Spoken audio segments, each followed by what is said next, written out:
Life is too precious not to celebrate, especially if you've got cancer. That's right. Writer, motivational speaker, and breast cancer survivor Kim Wagner is here to tell us about her book, Saying Goodbye to the Girls. Good morning. Good morning. Thank you for being on our show. Delighted. Love this book. The quotes, the prayers in it, the stories about, your mother. Yeah. I love it. I think everybody needs to see this book. Read it. Good idea. I'm very pleased with it and how it all pulled together, and it was such a thing to get off my heart. And I feel like if I can encourage, if I can offer hope, if we can look at the tough side of cancer and find some humor in it, because it's tough and it's life-changing. And I just was very excited to get it printed. It was my story. Was it tough to find some humor in all this, in your journey? I think my personality is such that I try to find funny things in some of the tougher things of life. And so, cancer just opened doors for me to show that as women, we're resilient. We have to be. And it was my part of my journey, my life story. And we all have a story. Mine just happens to include cancer. A lot of things happen to you in checkout lines. We met at the Kmart checkout line. Yeah. And you said one of the stories in your book is about a little girl dropping you dropped an item in the checkout line, and a little girl exclaimed, "Yes! What happened to your boobers?" Yes. And the whole thing is that it's probably something we as adults would actually like to ask people more about, and yet we don't dare. And the innocence of a child, she was just so frankly honest, and I was deeply touched by that moment. Her mother was aghast. Oh my goodness, Maddie.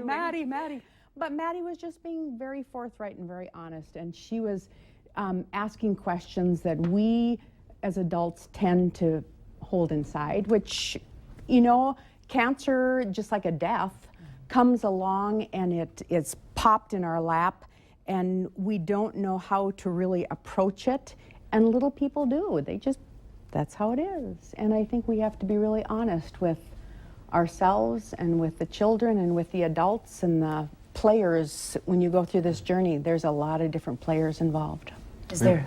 Go ahead. Writing a book can be a pretty daunting task. So what was the best thing you got out of going through this experience?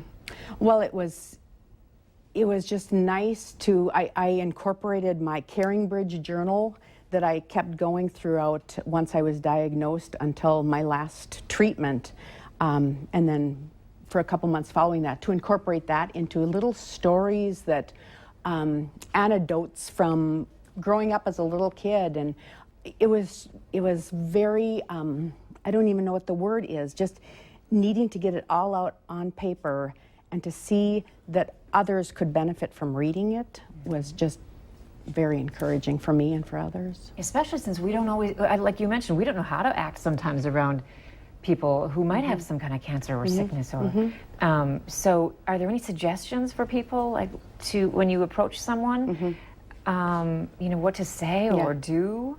I think the worst thing that we can do is not acknowledge it. And I think we're saving that individual.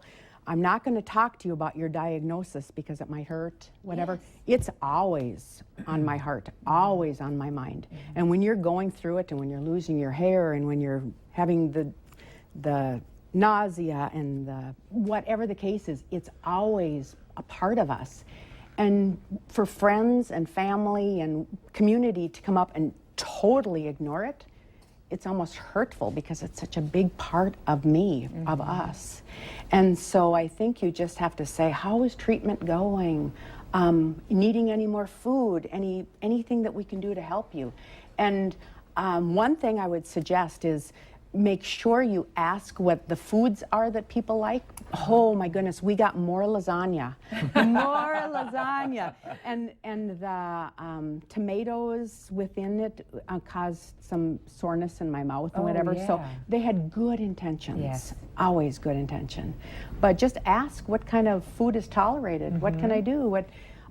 Fruit baskets were wonderful because it was just my husband and I. Many times people brought much too large of portions. yeah, yeah. So it's just two of us, and we can't give too much to our dogs. You shouldn't anyway.